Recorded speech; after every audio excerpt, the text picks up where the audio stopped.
I now see the value of presence and being there is. There's kind of two paths. You either go down the path of becoming a victim or you choose the path of resilience. When I was around 12 and my dad kind of disappeared, I remember my granddad, he said, "You're now the man in the house." And I'm like, "What do you mean?" I would take the late flight on Sunday night. They would be behind the window, just kind of waving. Every Sunday, it just broke my heart. Creates this very real trap of saying, "Sorry, daddy's really tired. I had a long day at work. I can't play Legos with you." Or, one day becomes another day and it just starts this slow bleed. You look back and man, I missed the last year. I always have energy, always had and always have for wrestling with those guys. So that has been sort of a very primal way for us to physically and emotionally connect. You can't be wrestling, doing jujitsu or anything and be thinking about a board meeting or thinking about a client presentation. I definitely think that, over the years, I've left money on the table with the boys. Welcome to CEOs and ABCs, real stories from execs who lead at work and show up at home. Career moves, parenting wins and fails, and everything in between. I'm your host, Kevin Rice. Here's today's episode. My guest today has steered some of the most well-known names in outdoor and action sports through moments of reinvention. He's the former global brand president of the North Face, the former CEO of Board Riders, and today he serves on the boards of Yeti and Everlane. He brings a builder's mindset to brands people live in, not just buy from. What stands out in his leadership is the belief that the most empowering thing you can do for yourself is to actually empower others. He learned that growth comes not from doing everything alone, but from trusting people and creating the conditions for them to bring out their best. We talk about the realities of balancing home and family while leading globally recognized companies and the pressure of building at scale while holding on to what matters most. If you're trying to build something enduring at work without losing yourself or your life at home, this conversation's for you. My guest today is Arne Arens. Arne, thank you so much for being here. Thank you for having me on. Appreciate it. It's great to see you. Since the acquisition of Board Riders, you've chosen to take some time off, and I've seen you share that having this time with your boys before they leave home for college has been just such a gift. How are you making the most of this time together? Yeah, that's the best opening question you could ask me, Kevin. So it's been a real blessing. And, as I think you've shared your journey with us over the years a little bit. And I think a lot of other people sort of that have done the things that have been sort of in high powered careers and jobs that require a lot of mental and emotional bandwidth. It's been challenging to combine all that throughout the years. And I definitely think that over the years, I've left money on the table with the boys. So to now have this time with them at a pretty pivotal moment in their lives, I think, especially as boys, my dad and my mom got divorced when I was around 12, and my dad kind of disappeared for a number of years, left a little bit of a hole for me. And especially when you go from boy to man, that is a really important time to have also, a father figure and a male role model. So to be, I'm assuming that's true for our boys as well, to now be there for them in the years when they're sort of going through high school. They're now a junior and a senior, 16 and 17. I've been with them for the last 2 years. So this whole sort of pretty pivotal moment of a phase of high school, I've been able to be there with them and for them. And that's just been incredibly valuable. And certainly for me, and I hope the same for them. I didn't know that about you, that growing up, you didn't have a father in your life. Strikes a chord with me because my two boys don't have their mother in their life. They haven't seen her in about 4 years. How growing up in that context, apologize, I don't even know how to frame this question because I wasn't thinking about asking it, but how did that affect who you grew up to become? And, when you look back on those challenges in early childhood, how did they kind of strengthen into who you are today? Yeah. Yeah. Well, I think first of all, it required me to be, to take on a lot of responsibility early on and to maybe become, an adult or a man sooner than what I would have naturally have done sort of on the path. I remember my granddad, and I think he meant really well, but at some point, like right after divorce, he said, because we live with my mom, me and my sister, and then sort of my dad's, sort of faded away a little bit. As I said, he said to me, "You're now the man in the house," and I was 12, and I'm like, "What do you mean?" But I think I took that subconsciously, took that very seriously. So I pivoted into sort of a role where I just made sure, first of all, I could take care of myself at all times. And secondly, also took on sort of a little bit of a caretaker role, certainly on the emotional front for my mom and for my sister. Whether it was effective or not, that's probably up for debate, probably not. But I still carried both of those traits with me up until today. So I think it's had a pretty big and meaningful impact on me, and who I was and who I've become as a person, as a parent, and as a leader as well. Yeah, I think as a child struggles with loss of anything like this, there's kind of two paths.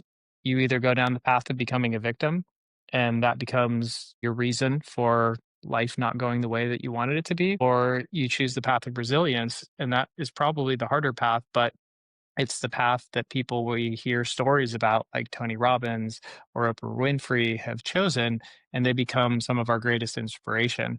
And you certainly, I'm sure, are an amazing inspiration for your boys. How you talked about your focus on career advancement? How did you experience, or did you experience any tension between that priority and focusing on your career and nurturing a young family at the same time? Yeah, I think for sure when the boys were born in Frankfurt, about a year after that, we moved back to Amsterdam, and then I started at North Face, which required me to be in Switzerland. So our European headquarters was in Lugano in Switzerland, and so I traveled back and forth between Amsterdam and Lugano for more than 6 years, which was a pretty big deal, also from a family perspective, right? Because I would take the late flight on Sunday night. I remember they would be behind the window, just kind of waving while I was off on my bike to the train to the airport, and it every Sunday just broke my heart. I'm like, oh my goodness, this is what am I doing, right? And then I would come back on either Thursday night or Friday night, and I did that for 6 years. Now, the arrangement that Katerina and my wife and I had was we went into this eyes wide open, and we made the decision together. And I think that was the key. So the division of labor was very clear. I mean, she's been a very successful executive leadership coach throughout her career.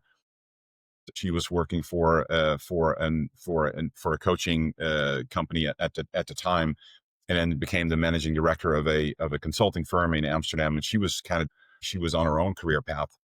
But I mean, she's an amazing woman, and is like a superwoman. So it can was able to do her stuff and her career things while also taking care of the kids at home. If I now look back, I'm like, how did we ever make that call? Because it was it was at times super rough on her. So in a way, we sometimes argue about that still. Like, did we make the right call? And it was very lopsided in terms of, I got to go to Lugano, just heads down, be focused on my career and contributing to the business for North Face there, and then came back on Thursday night or Friday night, and then she was running the house, and she was running her career as well. And at some point, right before we moved to San Francisco, to the US for North Face Global, she kind of ran into a wall with that. But that is after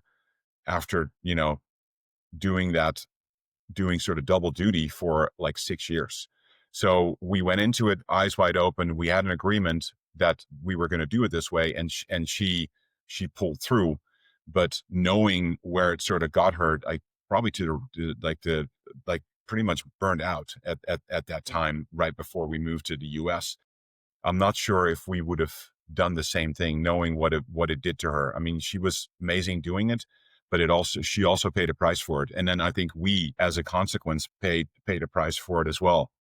And she took a couple of years just to kind of rebalance herself, and she's in a great place now, and she's got a thriving coaching career, works with people around the world, executives and leadership teams, and she's amazing. So Yeah, but it definitely had some unintended consequences that we didn't know going in, and it wasn't always easy. That's for sure. So that's a bit of a long-winded answer to your question, Kevin. So you've built some just huge brands in your career. I'm curious because one of the things I struggled with was that sort of motor that fueled me in achievement in my career kind of w- actually detracted from my ability to show up and be present at home. So in my career, there were metrics, there were KPIs, there were deadlines. And so I could never let something slip. Whereas at home with my children, there are no deadlines. There's no KPIs. My kids aren't giving me a deadline of when I need to play Legos with them and scoring me on how present I am.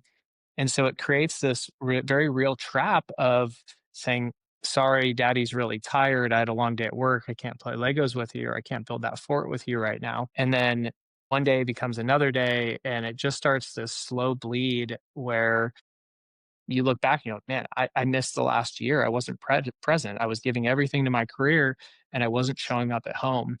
I actually am writing a book right now, and I call that the corporate tax on presence. And I'm wondering, is that something you ever experienced in your career? Yeah, What yeah. I think what was that there's like been, for you? yeah, I think there's been years where, and especially sort of that the earlier years that I described, where I was traveling back and forth to Switzerland, and so time was already one constraining factor, right? Because I was only there, let's say Friday, Saturday, Sunday at best. And then within that, the second constraining factor was just the preoccupation with other things, with work and with my own energy and all that stuff. So I think that got better as we moved to San Francisco as a family in 2017, because obviously now we would have dinner every night together, or almost every night, unless there was something with work. So I think the physical location dimension got better, but I think the energy dimension did not. And I think there was selective moments, and they were mostly around things that came very natural to me.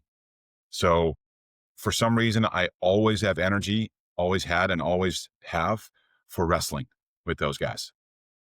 Always. And they do too. So that has been sort of a very primal way for us to physically and emotionally connect through the years. Now I almost can't take them anymore. I've done a little bit of jujitsu over the last couple of years just to stay ahead of the curve, which is good, because otherwise I would have been, they would have they can, they would have dominated me by now. So that's not the case. But that's just one example. And then sports, as I said, we've always been a big sports family, whether it was soccer or tennis or skiing or now volleyball. I, I always have energy to go to that with them and just be there and just enjoy, because sport is just such a big passion. But I will say, if Katarina were sitting here and she would answer this question, she'd be like, no, there was a lot of times when he wasn't present, where he was too tired, and when he had to go to bed early, and just because there was another big day coming tomorrow. I have definitely struggled with that over the years. Now, having been at home for about 2 years and being on the other side of this, I now see that the value of presence and being there is, it's like, I think it's the whole premise based on which you're doing the podcast and your book, and like, it's huge, right? It really is. And I've always not had a mode where I've been able to really test the presence that I have right now while I'm also working, right? I'm doing a number of board roles right now, which is fantastic and fulfilling, but it's not being the CEO of a company. This is a very different dynamic. So if I get back into a CEO role, I think that's when the real test comes of how present can you really be, right? And everything that I've learned over the last 2 years about the value of this, and sort of how do you this how do I now fuse that with a high performance mindset at work? Like, because I do believe you can do both. There's routines and there's beliefs based on which I think you can do both. And I think I'm better equipped now, were I to step back into a full-time operating role, to do that than I ever was. But in a way, the proof will also be in the pudding. That's great. I love how you chose an activity with your kids that actually, by its nature, allows you to be present. You can't be wrestling, doing jujitsu or anything and be thinking about a board meeting or thinking about a client presentation. Like you need to be in that moment or you're getting choked out. So that was probably the perfect thing for you guys to be doing. I noticed, my kids and I will play Legos a lot. And it's too easy for my mind to slip because it's just such a monotonous thing where, I'm getting them the pieces, they're building off the instructions.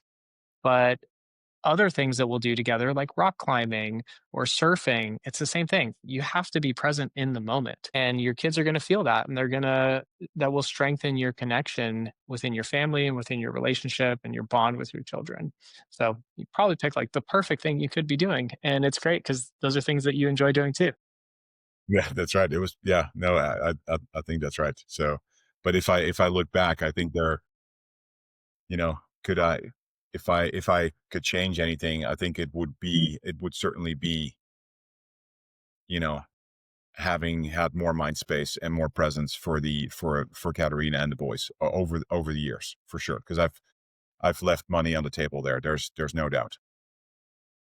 And hindsight's always 2020. I came to the same realization, and that's why I'm embarking on this path to learn from other people who have had shared experiences.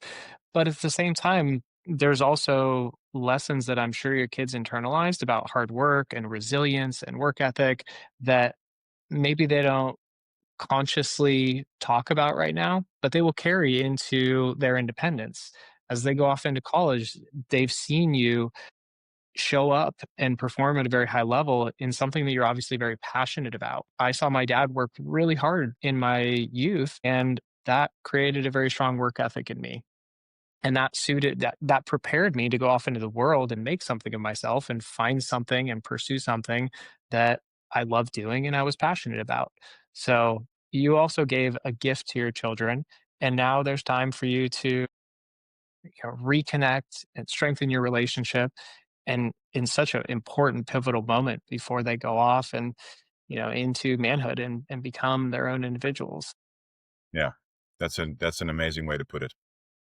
I love that. With them now on the cusp of going off to college, have you been thinking much about what that's going to look like when you drop them off at school? We have, as a matter of fact, and it's always felt like, oh, that's years away, but I mean, it all happened so quick, and that's a huge cliche, obviously. Yeah, but my wife and I are talking about that a lot. Our within a year, the oldest one is going to be out the door, and then a year later, the youngest one as well. And I think it's really exciting. I mean, it's time for them, and you kind of notice every parent goes through this, right? But you notice over the years that they're starting to become more independent. They're starting to do their own thing. So it's good. I mean, it's a natural point of separation, and it's a thing that they have to do, and they have to be their own people, and have to become adults. So it's exciting for them, and it's scary for us. I mean, we're like, oh, so that's going to be just the two of us. We're like, what are we going to do? And now, like, everything revolves around sports and about like things that they do and school and all these things, and that won't be the case anymore. So I think we're just going to have to re-engineer our lives as well. And obviously millions and millions of people have gone before us, and so there's excellent ways to do this, but it's definitely something that we talk about a lot, for sure. Yeah. Yeah, I still remember when my parents dropped me off to college, and I was just so excited to leave the house and kind of move into this independence phase of my life. But I haven't really reflected much on what that experience must have been like for my parents, let alone am I nowhere prepared to think about that for my kids. Obviously, they're a little bit further away, but yeah, they're growing up into their own little people. I can see it's just going to happen a lot faster than I think it will. Everybody says the days are long, but the years are short, and I certainly am experiencing that pretty consistently. This is a big milestone. Yeah, but also for us as a family. And maybe I'll just add this on because it's sort of an additional dimension for our family. Is when our youngest one, Ole, was born in 2009. About 3 months after he was born, we found out he had cystic fibrosis, which is sort of, it's a genetic disease where you're missing a certain protein that helps you dissolve mucus in your body, and mucus stays mostly in your lungs, and that causes bacterial infections and pneumonia. And every time you have pneumonia, your lung capacity just shrinks. Like, when he was born, the average age was about 30, 35. 20 years before that, it was 17. So it was almost like a death sentence for Wow. kids. In the meantime, science has made just massive strides. So now, when he was 12, so this is like 4 years ago, he started taking a medicine that effectively takes away all the symptoms, which is amazing. So now his life expectancy is almost back to normal, or pretty much back to normal. But when he was born, it was 35. So it was sort of like, it was sort of like a massive dark cloud sort of hung over us all the time, because there was so much uncertainty around his health and how he was going to do, like even how he was going to do tomorrow. Right. So, and I'm telling you this because it was an added pressure in our family ecosystem that mostly Katerina had to deal with as well. And not just let's say the practical and physical side of that, in terms of like, he had to take medication every day. We had to do hours and hours of inhalation so he could clean out his lungs, but also the emotional toll that took on her, but also on us as a family. That I'm sure also had an impact on Mats, who's our older son, right? So it was this whole sort of family dynamic around this disease that he had, that was sort of an added pressure, or an added dimension that that that really was that made it a bit of a pressure cooker over those years. So now, that was a very long-winded answer to your question. Yeah, but thank you so much for sharing. I'm sure a lot of people see you and they see the titles and the awards, but we don't really know what's going on behind somebody's life. And that's a lot of pressure. I can't imagine what it would be like to go from one of the most joyous moments in your life of having a son, and then shortly thereafter realizing that he might not live a full life. And just that's an entire new job on top of it, understanding what this disease is back when there wasn't as much research and treatments available. Y- I'm sure you and your wife were constantly trying to figure out, how can we support our son? How can we help? What is the new research? And you can't necessarily rely on the healthcare system to do that for you. And you need to be empowered yourself. So that was a lot that you were, you know, carrying. Yeah, yeah, no, for sure. Yeah, it was a pretty big emotional, yeah, emotional load, and then practical and physical as well. It was funny because you mentioned in the beginning that you always have a choice, right, in terms of how you deal with things in life. And early on, kids, when faced with adversity, they have two choices: victim or resilience. I'd never really thought about it that way, but it was interesting, because when the doctor gave us the diagnosis, this is like 3 months, 3 months in, he started coughing, and we're like, what's going on? So we had to take him into the hospital. They did, and it's a really simple test that you can do. So we were called into his doctor's office, and he's like, I've got some bad news. And he's like, yeah, he's got cystic fibrosis, and he sort of gave us the rundown real quick of what that meant, and we're like, but just absolutely shocked. And it's funny, Katerina just absolutely blew up. Like, I think she almost kicked in the door, and she's like, what? Like, what is, like, this is impossible. It can't be happening. And then my first question to the doctor was, can he run a marathon when he's 18? Or could he run a marathon when he's 18? And he kind of looked at me weird, and he's like, okay, out of all the things that you could say or ask right now, that is the question that you ask. But for me, there was sort of an immediate vision of like what could be, right? And could Mhm. he get to the other side of this in a healthy enough way that he can pull something off? Like, so the marathon was more as like a symbol of health. And he kind of looked at me weird, and he's like, yeah, I don't see why not. If things go normal, like if things go well, then he should be able to do that. And I'm like, great. And, I'm kind of saying it in a, like, there was obviously a lot more going on in that moment, but that became such a sort of vision for good for me and for us, that we started organizing these runs, and effectively through donations, people participating. We ran the New York Marathon. We organized a number of runs, kids runs in Amsterdam, our hometown, and collected donations, and then gave that to the Cystic Fibrosis Foundation to help contribute to research that was still going on, because at that time there was nothing, and they'd been working on it for a long time, but a lot more needed to be done. So that was sort of our way of taking a little bit of agency in this process, and sort of channel the energy that is there. Like, energy is there, right? And it either comes out in productive ways, or it comes out in maybe destructive ways or less constructive ways. And our choice was, let's do it this way, right? And so we did a little bit of education about the disease. We had a lot of fun. Like, we had, like, the runs became bigger and bigger, and there were, hundreds of people running around, and we had all these bouncy all, kids and everything, and so we had, at some point, our last one in Amsterdam was like, we had this massive park of bouncy castles, and it became almost like a parkour type of thing, and it was amazing. And we, as I said, we ran New York in 2011. My dream was always, I want to run like that marathon when he was 18. I want to run across the finish line together with him. In 2011, we sort of we pulled that forward by he was 2 by 16 years. And I ran the last stretch of the New York Marathon with him in the backpack. So there's these backpacks where kids can sit in. And I mean, I was absolutely destroyed. And because I didn't take care of myself during the marathon. I was sort of a beginner marathon runner at the time, so I made all sorts of mistakes, and I was absolutely destroyed at the finish line. Katerina was waiting there. She gave me the backpack. I ran across the finish line. I pretty much passed out.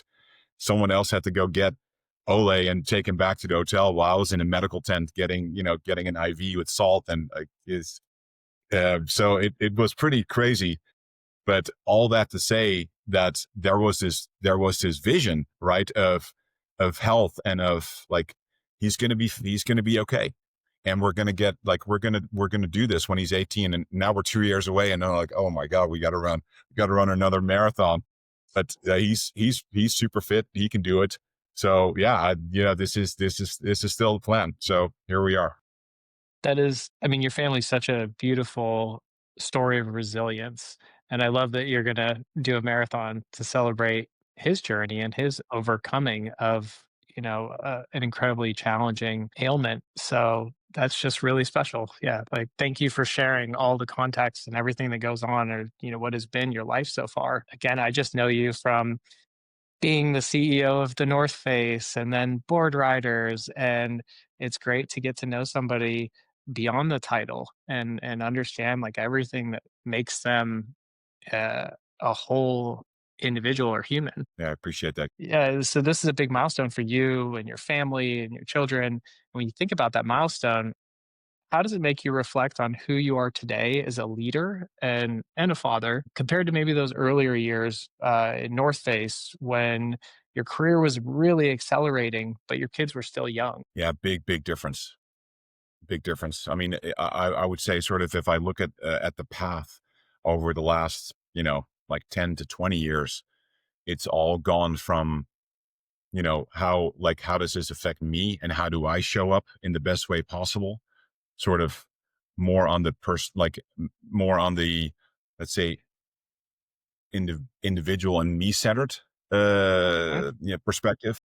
And over the years, that's pivoted towards, how can I be there, and how can I show up for others so they can be the best who they can be. I think if I were to summarize sort of my personal journey over the last 20 years, I think that would be the headline. And that also reflects on, how I show up at home, and how I am with the boys. Like, in the beginning stages of my career. So I'm from Europe originally, from Amsterdam. Worked for Nike for about 8 years in different spots in Europe, amongst them Frankfurt, which is where our boys were born. Then we moved back to Amsterdam, which is sort of our home base. And then we moved to the US a little more than 8 years ago when I was with transitioning from leading the European business at North Face to the global business at North Face. In those early years, it was a lot about like how do I accelerate my career, and how do I advance, and how do I contribute as well, right? But it was a lot about like, okay, it was a lot about advancement, and now it's more about contribution, and it's more about, how do I help others on their journey. And I think that's definitely. Now, I don't know how much the boys notice that, and how much it's influenced me as a parent 15 years ago when they were, 0 and 1, versus where they are right now, 16 and 17. But there's an impact of that for them as well. Even though the criticism that I get a lot of, I probably can't help myself, just in terms of, who I've also become, right, and the impact that my career and my work has had on me as a person. A lot of times they're like, you're not the CEO of the house. Calm down. We're not doing it the way that you're like. I'm like, oh, let's do this and let's do ABC, and like, this is the best way to do this. And they're like, hold on, buddy. No, no, you're not the CEO here. Let us handle this. So, sometimes they really make you look into the mirror pretty hard, and, seeing some of those, let's say, traits that I would associate more with the earlier career Arne, right? Just being like, head through the wall, and just go. It still shows up, and then they call me out, and I kind of like that as well. I mean, it's pretty cool. That's great. I wonder, you became a father when you were probably start at Nike, right? And then kind of the formative years of your children's childhood was while you were growing in your career at North Face. That's correct. Yeah. Yeah. Okay. When you mentioned earlier how you had made a big change about being more self-centric, focusing on your career, to being more maybe like of a servant leader and focusing on contribution. Was there something that happened that catalyzed that shift of how you showed up as a leader? I think it happened over time. I've always been big on teamwork. I grew up as a volleyball player. I played at here at USC, and then I also played professional in Europe. That's how Katarina and I got to know each other. So volleyball's been, and now our boys are playing volleyball, and so we're kind of full circle. We now play them on the beach. We can't win anymore, unfortunately, but it's been, that sport has been just a great uniting factor for us, and but also a very educational and developmental factor in all of our lives, pretty much. So the reason I say this is because growing up as a team player, I always had a pretty broad perspective on how I felt a team could show up in the best way that they could, right? And volleyball is like the ultimate team sport. You're not reliant on one guy, draining 50 points a game.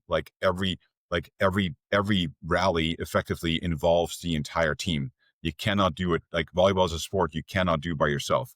So it's sort of the ultimate team sports, and I've always had that perspective, and I've always led in that way. And I think over the years, I think also with increasing responsibility and increasing realization that, hey, I cannot do this by myself, right? And I need to rely and empower more people to get this done together.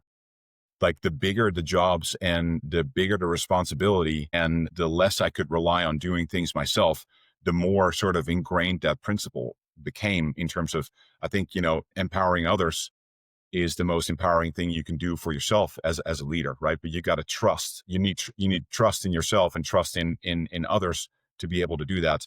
And I think the groundwork for me had been laid playing this team sport when I was growing up at a competitive level. So as I sort of move through increasing levels of responsibility, I think that whole principle of, hey, you can get more stuff done together if you find the right mechanisms, and if you find the right buttons to push.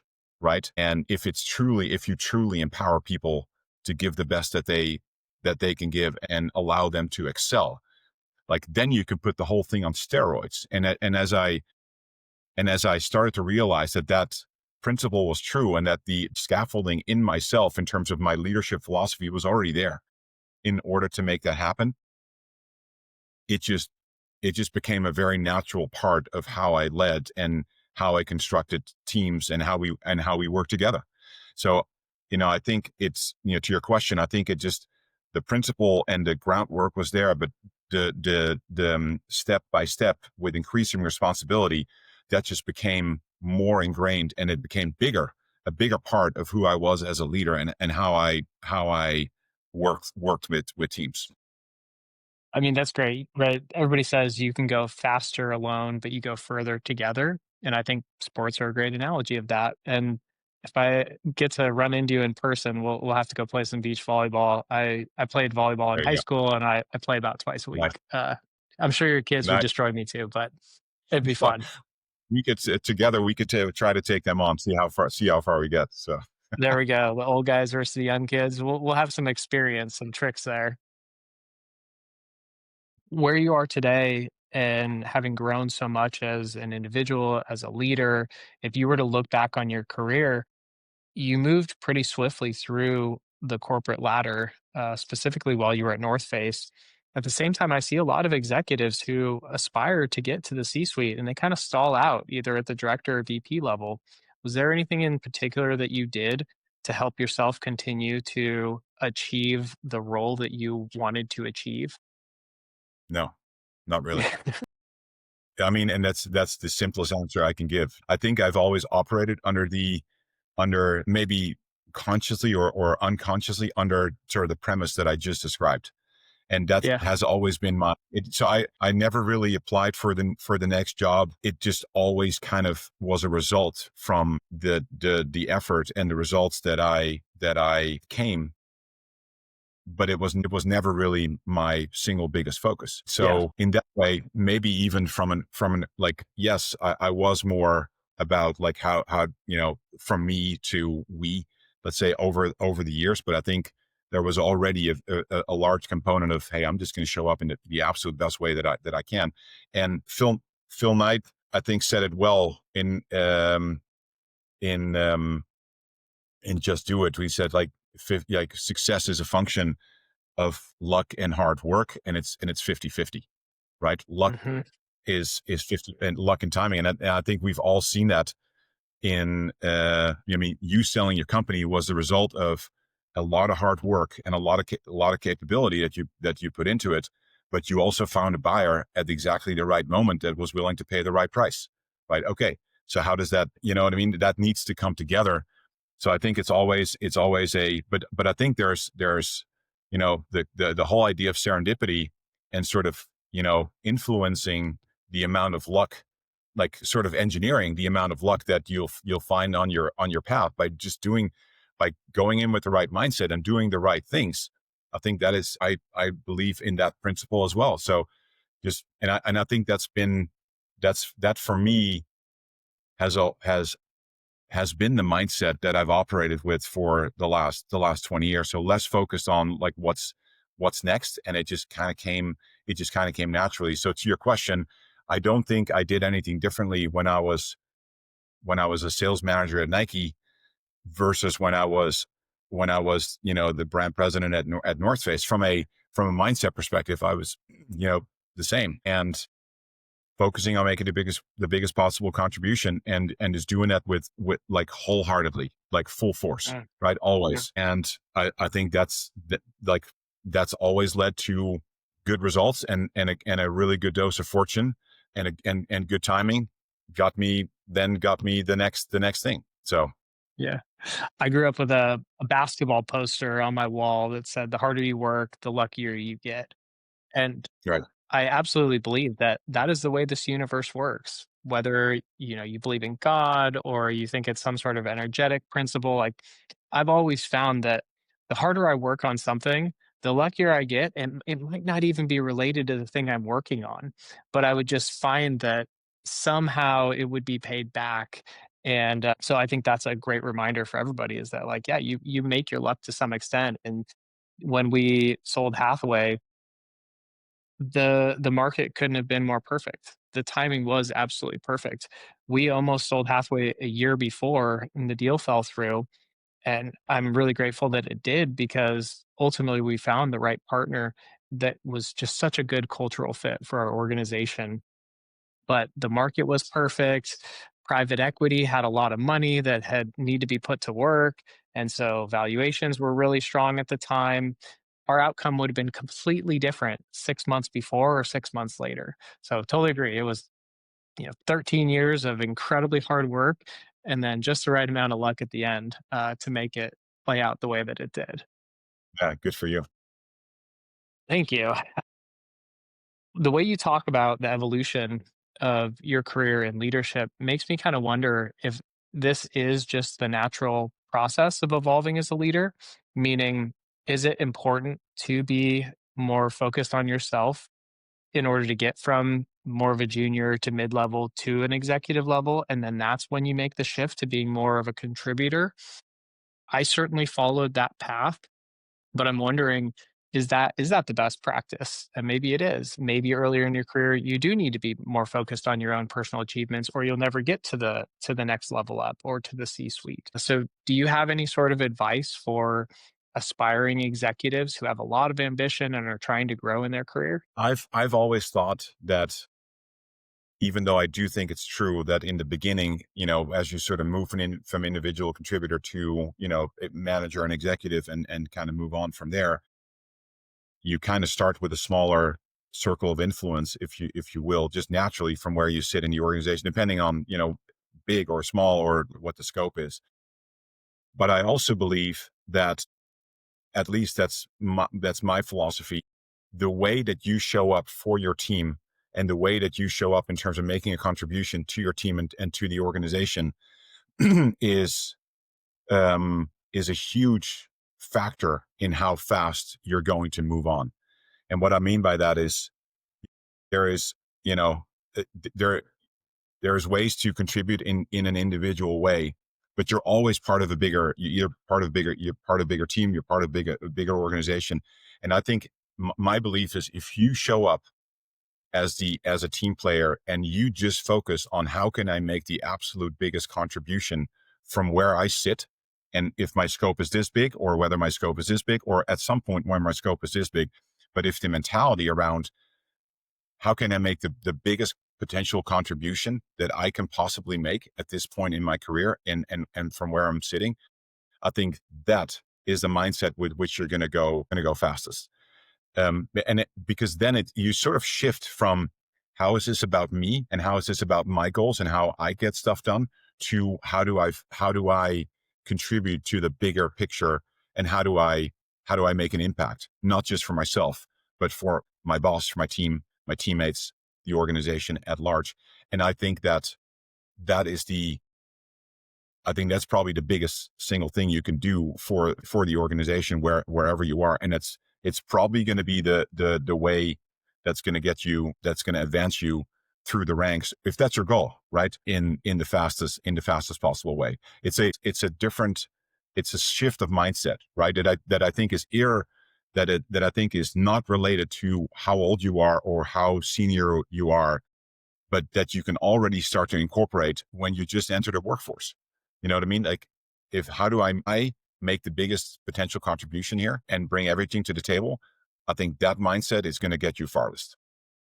Yeah. Now that your sons are about to head off to college, how has your kind of definition of success in life and career, how has it evolved from maybe those early days to today? Yeah, I think it's evolved in the way that I alluded to before, where the focus goes from me to we, and sort of, I've always had really high standards for myself. And I recently read the book Inner Excellence, by Jim Murphy, fantastic book. And a lot of, sort of, you mentioned Tony Robbins and some of the, and it reminded me of some of his thoughts and philosophies. And he really speaks about raising your inner level of excellence. And in order to, and and using that to raise the level of inner excellence in others. And that resonated in a huge way. And I think it really describes sort of the journey that I've been on myself. And I'm sure, many others have been on as well, where it was about how do I get from A to B fastest in the fastest way possible, to now how do I contribute to others excelling and bringing out the best in themselves, and developing and going and taking themselves further. And I think that's been the big paradigm shift. And I love that. Because it feels right. I mean, you can, philosophical questions about why are we here, and what are we here to do? And I don't think it's about accumulating as many awards and as many titles and as many, dollars for ourselves, because you can't take any of that with you, right? If the measure of success, in a way, and I think, Clayton Christensen set that really well in one of his books. Like the measure, like your measure of success is how much have you contributed to others. And I think that's Right. super powerful. And I think that's become more the focus over the years. I coach a number of folks, like young entrepreneurs that are starting up their businesses, doing some volunteer work. We have a little brother through Big Brothers Big Sisters. I'm on the board there as well. I'm the chairman of this incredible organization called Sea Trees, and they're a marine conservation nonprofit, and their mission is to use the superpowers of the ocean to help mitigate climate change. And I love contributing to that organization and helping them get to the next level. And all those things are, they're not about me. Like they're about bigger things. They're about others. They're about the world. And I think that's been the shift of focus over the years, and it feels right, and it feels really good. Fulfillment for me has always, or at least I guess in the last 10 years, really been centered around contribution, connecting, having deep, meaningful relationships, and being able to give back to the people that matter to me and to larger organizations and causes. I celebrate you for all that you've been able to do and all the people you've been able to help. I'm going to close with one more question. With your kids moving off to college, what do you hope they'll carry with them from your family life into their independence? Yeah, what a wonderful question. I would hope that they carry with them sort of we have and we've had that on the wall for years, sort of our family principles. It's a picture of Master Yoda, and because he's sort of the ultimate philosopher warrior for us. Some of our principles around, we always give it our best, and we have fun in what we do, care for each other, we contribute to others and to the rest of the world. And if they take that with them, plus sort of what they've seen from Katerina and myself, which is, sort of the leading by example. And I think you said it well a minute ago. They've seen what how you could move through the world in terms of, how hard you work and what you want to achieve. But the thought of not just doing it for yourself, but just making a contribution to other people and to the rest of the world. If they take those two things with them, they'll work hard and have fun, and then keep a bigger perspective, do it for yourself, but also make a meaningful contribution to the world and to others. I think then we'll have done our job. Arne, thank you so much for joining me today. You are such a strong, powerful, steady presence. I imagine weathering a lot of the storms that your family has been through. Yeah, that steady presence really helped um, get through everything. Yeah, I just want to say thank you so much for being here today. I appreciate your stories. This was a fantastic conversation. And I I just thank you so appreciate it, much. Kevin. Thank you so much for making all this happen, and bringing, a little bit more of this message out into the world. I applaud you for that. I think it's big, and it's your way to contribute, and I appreciate that. And I think you're doing wonderful work. Good luck with the rest of your book, yeah, I hope to see you soon on the beach in Pismo or in Newport or wherever our paths will cross. That would be fantastic. Awesome. Thank you again. Thank you. If you're enjoying this conversation, make sure to hit subscribe so you don't miss future episodes. CEOs and ABCs is all about helping you grow in your career and show up at home. We've got many more amazing guests coming up, so tap follow and stay tuned.